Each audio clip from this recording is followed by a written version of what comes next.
各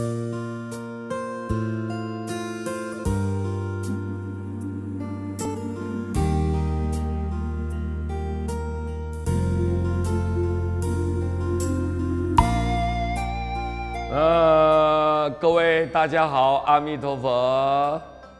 接着呢，师父要给各位讲一个题目，叫做积极面对。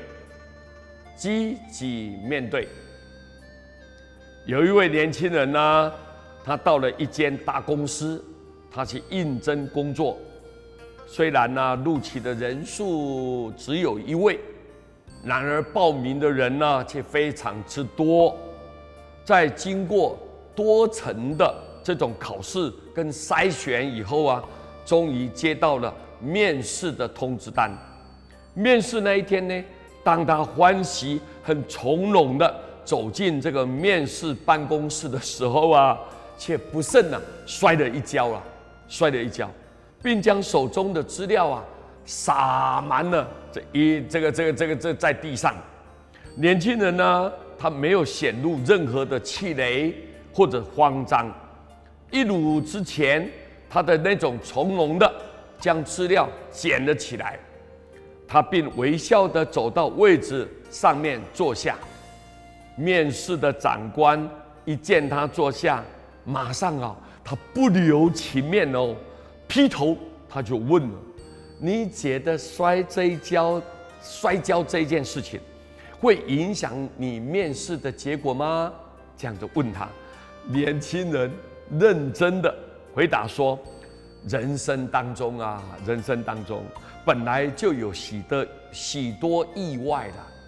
面对这些意外跟冲击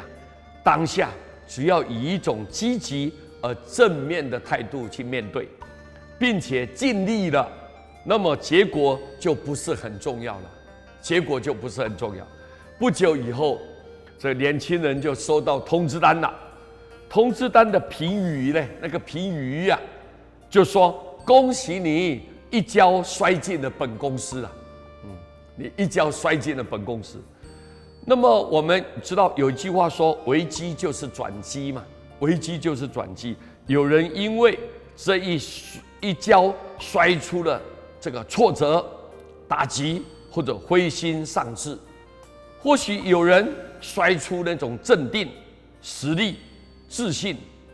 危机的处理能力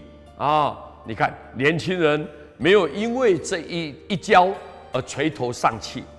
反而从容以对，不仅显现出他的沉稳跟自信，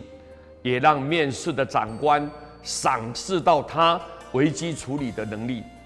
所以他获得了这个工作。当我们遇到困难、挫折，应该要教育自己，任何事情的成功与否不在于外在事物的变化，而是决定在自己的乐观、积极的态度，以及正面的想法跟做法。所以心态很重要，心如果乐观、积极，未来的前途是光明无量我们大家鼓励阿弥陀佛。